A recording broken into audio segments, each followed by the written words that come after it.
Hi hello friends, എല്ലാ കൂട്ടുകാർക്കും മൗനരാഗത്തിന്റെ പുതിയൊരു റിവ്യൂയിലേക്ക് സ്വാഗതം.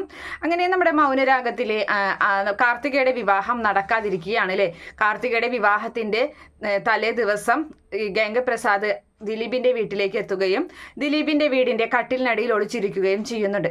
അങ്ങനെ ദിലീപിനെ അപകടപ്പെടുത്താൻ വേണ്ടി തന്നെയാണ് അവൻ അങ്ങനെ ചെയ്യുന്നത്. പക്ഷേ അവന്റെ കണക്കുകൂട്ടലൊക്കെ തെറ്റിയിരുന്നു. അവൻ അവിടെ ഒളിച്ചിരുന്ന സമയത്ത് ദിലീപിന്റെ കൂട്ടുകാരും കൂടിയിട്ട് കല്യാണിയുടെയും അതായത് കാർത്തികയുടെ വീട്ടിലേക്ക് ചെല്ലുന്നുണ്ട്. അവിടെ നിന്ന് വന്നതിന് ശേഷം മറ്റൊരു പാർട്ടിക്ക് എന്ന പോലെ ദിലീപിന്റെ അന്ന് പിറന്നാൾ ആയതുകൊണ്ട് തന്നെ കൂട്ടുകാരും അവരും ചേർന്ന് ഒരു ഹോട്ടലിലേക്ക് ആ ഒരു പിറന്നാൾ ആഘോഷിക്കാൻ വേണ്ടി പോവുകയാണ്. അവിടെ നിന്ന് വന്നത് പിന്നെ നേരം വെളുത്ത ആ ഒരു നേരത്താണ്.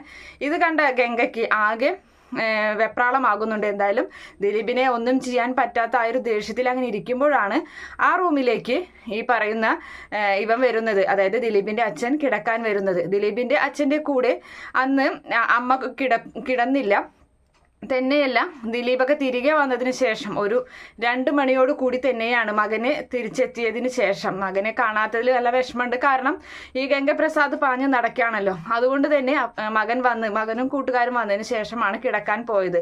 അങ്ങനെ എല്ലാവരും നല്ല സന്തോഷത്തിലായിരിക്കണ സമയം തന്നെയാണ് ദിലീപിന്റെ അച്ഛൻ അന്ന് രാവിലെ എഴുന്നേറ്റിട്ടില്ല. എന്തായാലും അമ്മ ചെന്ന് പറയുന്നുണ്ട്, അവിടുത്തെ ബന്ധുക്കളോടൊക്കെ പറയാണ്, ചേട്ടൻ എഴുന്നേറ്റിട്ടില്ല, എന്തായാലും ഞാൻ പോയി ഒന്ന് വിളിക്കട്ടെ എന്ന് പറയുകയാണ്. അങ്ങനെ അമ്മ വിളിക്കാൻ വേണ്ടി പോവുകയാണ് അച്ഛന്. ആ സമയവും അച്ഛൻ എഴുന്നേൽക്കാതെ കിടക്കുകയാണ്. ചേട്ടാ എഴുന്നേൽക്കുന്നില്ലേ എന്നിങ്ങനെ ചോദിച്ച് ഒരു കപ്പ് ചായയുമായിട്ട് ചെല്ലുകയാണ് ദിലീപിന്റെ അമ്മ. അങ്ങനെ ആ സമയത്താണ് ദിലീപിന്റെ അച്ഛൻ ചലനമില്ലാതെ കിടക്കുന്ന കാഴ്ച കാണുന്നത്. പെട്ടെന്ന് അമ്മ പേടിക്കുകയും ദിലീപിനെയും എല്ലാവരെയും വിളിച്ചു വരുത്തുകയും ചെയ്യുന്നുണ്ട്. അങ്ങനെ അവര് ശ്വാസം നോക്കുമ്പോൾ ശ്വാസമില്ല എന്ന് മനസ്സിലാക്കുകയും പെട്ടെന്ന് തന്നെ ഹോസ്പിറ്റലിലേക്ക് എത്തിക്കുകയും ചെയ്യുകയാണ്. അങ്ങനെ ഹോസ്പിറ്റലിൽ എത്തിയതിനു ശേഷം ഡോക്ടർ സ്ഥിരീകരിക്കുന്നുണ്ട് മരണപ്പെട്ടു എന്ന്. അതറിയുന്ന ദിലീപിന്റെ അമ്മയ്ക്ക് ഭയങ്കര ഷോക്കാവാണ്. എന്തായാലും ഈ ഒരു കല്യാണത്തിനോട് എതിർപ്പായിരുന്നു ദിലീപിന്റെ അമ്മയ്ക്ക്. അതോടുകൂടി ഈ കാർത്തികയെയും കുടുംബത്തിനേക്ക് വല്ലാതെ അങ്ങ് വെറുക്കുകയും ചെയ്യുകയാണ്. എന്തായാലും ഈ പറയുന്ന കല്യാണിയും കിരണും അതൊരു ഷോക്കായി മാറുന്നുണ്ട് എല്ലാവർക്കും. പക്ഷേ കാർത്തികയെ ആരറിയിക്കുമെന്നായി പിന്നത്തെ അടുത്ത ഒരു കൺഫ്യൂഷൻ. അതിനുശേഷം കിരൺ തന്നെയാണ് കാർത്തികയോട് ആ ഒരു സത്യം വെളിപ്പെടുത്തുന്നത്. ദിലീപിന്റെ അച്ഛൻ മരണപ്പെട്ടു എന്ന സത്യം കാർത്തികയ്ക്ക് അത് ഒട്ടും ഉൾക്കൊള്ളാൻ സാധിച്ചില്ല. അപ്പോഴും ഗംഗപ്രസാദിനെ ആരും സംശയിക്കുന്നില്ല. കാരണം അദ്ദേഹത്തിന് അറ്റാക്ക് വന്നതാണ്. അത് ഈ പറയുന്ന കാർത്തികയുമായിട്ട് വിവാഹം നടത്താൻ തീരുമാനിച്ചതുകൊണ്ടാണ്. ജാതകദോഷമുള്ള പെൺകുട്ടിയാണ്, അതുകൊണ്ടാണ് തൻ്റെ ഭർത്താവിന് ഇങ്ങനെയൊക്കെ വന്നത് എന്നൊക്കെയാണ് ദിലീപിന്റെ അമ്മ കാർത്തികയെ കുറ്റപ്പെടുത്തിക്കൊണ്ടിരിക്കുന്നത്. അതുപോലെ തന്നെ ബോഡി വീട്ടിലേക്ക് കൊണ്ടുവരുമ്പോൾ ദിലീപിന്റെ ഷർട്ടിന് കുത്തനെ പിടിച്ചിട്ട് ചോദിക്കുന്നുണ്ട് അമ്മ, നിന്നോട് എത്ര വാക്ക് പറഞ്ഞടാ ഈ കല്യാണം വേണ്ടാന്ന്, നിന്നോട് പറഞ്ഞിട്ട് നീ കേട്ടില്ലല്ലോ, എന്നിട്ട് ഇപ്പം എന്തായടാ, നിന്റെ അച്ഛനെ നീ കൊലയ്ക്ക് കൊടുത്തില്ലേ, നീ തന്നെയാണ് എല്ലാത്തിനും കാരണം, ഇനി മേലാൽ ഈ കല്യാണം എന്നും പറഞ്ഞ് എൻ്റെ അരികിലേക്ക് വരരുത്. ഒരു ചെറിയൊരു നെഞ്ചുവേദന പോലും വരാത്ത അദ്ദേഹത്തിനാണ് ഇപ്പോൾ ഇങ്ങനെ ഒരു അപകടം പറ്റിയിട്ടുള്ളത്. എന്തായാലും ഇത് ജാതകദോഷം തന്നെയാണ് എന്നൊക്കെ പറഞ്ഞിട്ടാണ് വളരെ കുറ്റപ്പെടുത്തിക്കൊണ്ടാണ് ദിലീപിന്റെ അമ്മ അങ്ങനെ സംസാരിക്കുന്നത്. എന്തായാലും അതൊക്കെ കേട്ടതിന് ശേഷം ദിലീപ് സങ്കടപ്പെട്ട് അങ്ങനെ നിൽക്കുന്നുണ്ട്. ബന്ധുക്കളും ദിലീപിനോട് ആവശ്യപ്പെടുന്നുണ്ട്, ഇനി വേണ്ട മോനെ, ഈ ഒരു കല്യാണത്തിന് മോൻ മുതിരണ്ട, വേണ്ട, അത് വേണ്ടെന്ന് വെച്ചേക്ക് എന്നിങ്ങനെ പറയുകയാണ്. എന്തായാലും കല്യാണിയും കിരണും കൂടിയിട്ട് ഈ മരണ വീട്ടിലോട്ട് വരുന്നുണ്ട്. അങ്ങനെ വരുന്ന സമയത്തും കല്യാണിയുടെ കുറ്റപ്പെടുത്തുകയാണ്. നിങ്ങൾ എന്തിനാണ് എൻ്റെ മോനോട് ഇങ്ങനെ ഒരു ചതി ചെയ്തത്, ഞാൻ അപ്പോഴേ പറഞ്ഞതല്ലേ എന്നൊക്കെ പറഞ്ഞ് ഒരുപാട് കുറ്റപ്പെടുത്തുന്നുണ്ട്. അപ്പോൾ അങ്ങനെ ആ സമയത്ത് കല്യാണിക്ക് ഒന്നും മിണ്ടാൻ പറ്റാതെ ഇങ്ങനെ നിൽക്കുകയാണ്. അതുപോലെ തന്നെ ദിലീപിന്റെ ബന്ധുക്കളോടൊക്കെ ഇങ്ങനെ സംസാരിക്കുന്നുണ്ട്.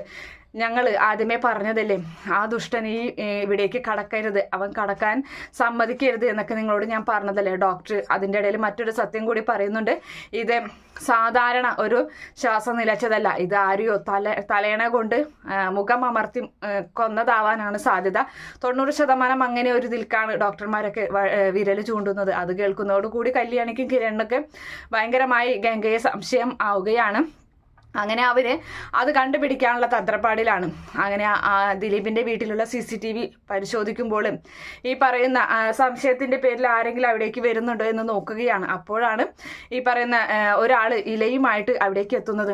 അങ്ങനെ വാഴയിലയുമായിട്ട് വന്നത് ആരാണ്? അപ്പോൾ താടിയൊക്കെ വെച്ചിട്ടുള്ളത് കൊണ്ട് ആദ്യത്തെ നോട്ടത്തിൽ അവർക്ക് മനസ്സിലാകുന്നില്ല.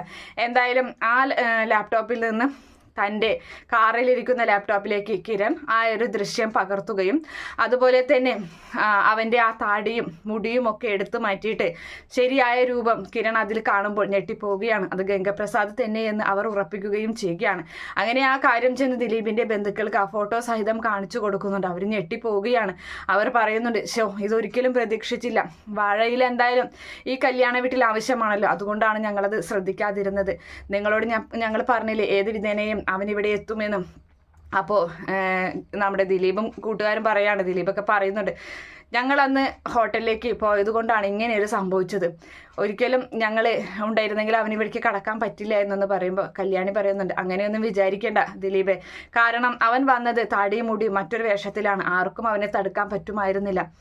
എന്തായാലും അവന് ഉടനെ പിടികൂടണം. അപ്പോൾ അതുപോലെ തന്നെ അച്ഛൻ്റെ കർമ്മങ്ങളൊക്കെ കഴിഞ്ഞതിന് ശേഷം ദിലീപ് പറയുന്നുണ്ട്, അതെ, എന്തായാലും അവൻ എന്തിനു വേണ്ടിയിട്ടാണ് എൻ്റെ അച്ഛനെ കൊന്നത്? ഈ കല്യാണം നടക്കാതിരിക്കാൻ വേണ്ടി. അപ്പോൾ ഇനി എനിക്ക് വാശി തന്നെയാണ്. ഇനി എന്തായാലും ഞാൻ കാർത്തികയുടെ കഴുത്തിൽ താലി കെട്ടുക തന്നെ ചെയ്യും. അവനെ അങ്ങനെ ജയിക്കാൻ ഞാൻ വിടില്ല. എൻ്റെ അമ്മ എതിർത്തോട്ടെ, എൻ്റെ അമ്മ എത്ര എതിർത്താലും ഞാൻ ഈ കല്യാണം നടത്തുക തന്നെ ചെയ്യും. അത് ബന്ധുക്കൾ ആരായാലും എതിർത്താലും ഞാൻ ഈ കല്യാണത്തിന് ഇനി പിന്മാറില്ല. ഇതെൻ്റെ ഉറച്ച തീരുമാനമാണ് എന്നും പറഞ്ഞ് ദിലീപ് കൂട്ടുകാരോട് പറഞ്ഞ് അവിടെ നിന്നും പോകുന്നുണ്ട്. എന്തായാലും ആ ഒരു തീരുമാനത്തോട് കൂട്ടുകാരും അംഗീകരിക്കുന്നുണ്ട്. അതുപോലെ തന്നെ അവിടെ ഈ പറയുന്ന ഗംഗയാണെങ്കിൽ വലിയ സന്തോഷത്തിലാണ്, നല്ല ആഹ്ലാദിച്ചങ്ങനെ നിൽക്കുകയാണ്. ഇനിയിപ്പോൾ എന്തായാലും കല്യാണമൊന്നും പെട്ടെന്ന് തന്നെ നടക്കില്ല. 16 അടിയന്തരമൊക്കെ കഴിഞ്ഞതിന് ശേഷം ഒരു 16 ദിവസം എന്തായാലും തനിക്ക് സ്വസ്ഥമായി ജീവിക്കാം.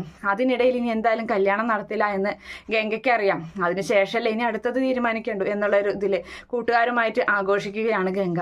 എന്തായാലും ഇതൊക്കെ എല്ലാവരും അറിയുന്നുണ്ട്, ഗംഗ തന്നെയാണ് ഇതിൻ്റെ പുറകിലെന്ന്. അത് കേൾക്കുന്ന അമല് പറയുകയാണ്, ഒരിക്കലും എൻ്റെ ഭാഗത്ത് നിന്ന് വന്ന പാളിച്ചകളാണ്. ഞാൻ ഒരിക്കലും ആ ദുഷ്ടനെ വിശ്വസിക്കാൻ പാടില്ലായിരുന്നു. എനിക്ക് എളുപ്പത്തിൽ അവനെ തീർക്കാൻ പറ്റിയ പല സാഹചര്യങ്ങളും ഉണ്ടായിരുന്നു. എനിക്കത് പറ്റിയില്ലല്ലോ എന്നൊക്കെ പറഞ്ഞങ്ങനെ അമല് സ്വയം കുറ്റപ്പെടുത്തുന്നുണ്ട്. അതുപോലെ തന്നെ കാര്യങ്ങളൊക്കെ വേലു അറിയുമ്പോൾ വേലു അടുത്ത് നിന്നിരുന്ന തൂണിലിട്ട് കൈ ഇങ്ങനെ അടിക്കുകയാണ്. എന്നിട്ട് പറയുന്നുണ്ട്, എൻ്റെ കയ്യിൽ അവനെ കിട്ടിയില്ലല്ലോ, വല്ലാത്തൊരു ചതിയായി പോയി എന്നൊക്കെ പറഞ്ഞ് അങ്ങനെ വേലു ഇതാണ്. അപ്പോൾ വേലു, നിന്റെ കയ്യിലല്ല, എൻ്റെ കയ്യിൽ അവൻ എത്ര പ്രാവശ്യം കിട്ടിയതാണ്. എന്നിട്ടും എനിക്ക് വന്ന കയ്യബദ്ധങ്ങളിലെ, എനിക്ക് വന്ന പാളിച്ചകളിലെ അവന് രക്ഷപ്പെടാൻ സാധിച്ചത്. അതുകൊണ്ട് തന്നെ ഇനി അവനെ കയ്യിൽ കിട്ടുകയാണെങ്കിൽ ഞാൻ വെറുതെ വിടില്ല എന്നൊക്കെ ഇങ്ങനെ പറഞ്ഞ് കിരൺ ആദ്യത്തെ പോലെ ആ വലിയ വീമ്പും കാര്യങ്ങളൊക്കെ പറഞ്ഞുകൊണ്ട് അങ്ങനെ നിൽക്കുകയാണ്. അങ്ങനെ അതുപോലെ തന്നെ ഈ കല്യാണം ഇനി എനിക്ക് വേണ്ട എന്നൊരു ഉറച്ച തീരുമാനമാണ് കാർത്തിക് എടുക്കുന്നത്. ഈ കല്യാണം ഞാൻ കാരണം മറ്റൊരു ജീവനും കൂടി ഇല്ലാതായി. കല്യാണിയുടെ അമ്മയെ കൊന്നതും ഈ ലക്ഷ്മിയും അതുപോലെ കാർത്തികയും കൂടി ഉണ്ടായതുകൊണ്ടാണ് ദീപയുടെ ജീവൻ പോയത്. ഇപ്പം അടുത്തൊരു ജീവന് ഞങ്ങൾ കാരണം പോയി എന്നൊക്കെ പറഞ്ഞ് സ്വയം കുറ്റപ്പെടുത്തിക്കൊണ്ടിരിക്കുകയാണ്. ഞാൻ അപ്പോഴേ പറഞ്ഞതാണ് എനിക്കൊരു വിവാഹബന്ധം വേണ്ട എന്ന്. ജീവിതത്തിൽ വിവാഹം വേണ്ട, ഇതില്ലാത്തത് ജാതകപ്രകാരം അവർക്ക് അങ്ങനെ ഒരു ഇതില്ലെങ്കിൽ പിന്നെ അതിന് മുതിരാതിരിക്കുകയാണ് നല്ലതെന്നൊക്കെ പറഞ്ഞ് അവളും സ്വയം കുറ്റപ്പെടുത്തിക്കൊണ്ടിരിക്കുന്ന ഭാഗമൊക്കെയാണ് എന്തായാലും ഈ കുറച്ച് ദിവസങ്ങളായിട്ട് കാണിച്ചിട്ടുള്ളത്. എന്തായാലും എനിക്ക് കുറച്ച് ദിവസമൊന്നും വീഡിയോ ഇടാൻ പറ്റിയിരുന്നില്ല, കാരണം ഹോസ്പിറ്റലും കാര്യങ്ങളൊക്കെ ആയിട്ട് ഇങ്ങനെ വയ്യാതെ കാര്യങ്ങളൊക്കെ ആയിട്ട് പോയതുകൊണ്ടാണ് കേട്ടോ. എന്തായാലും ഇനിയുള്ള ദിവസങ്ങളിൽ എന്തായാലും നമുക്ക് പരമാവധി ഞാൻ എൻ്റെ കഴിവോളം ഞാൻ വീഡിയോ ഇട്ട് തുടങ്ങാം. എന്തായാലും സപ്പോർട്ട് ഉണ്ടാവണം, കാത്തിരുന്ന് കാണാം. ഈ റിവ്യൂ ഇഷ്ടപ്പെടുകയാണെങ്കിൽ ഈ ചാനൽ ഒന്ന് സബ്സ്ക്രൈബ് ചെയ്ത് സപ്പോർട്ട് ചെയ്യുക. Okay friends, bye, thank U.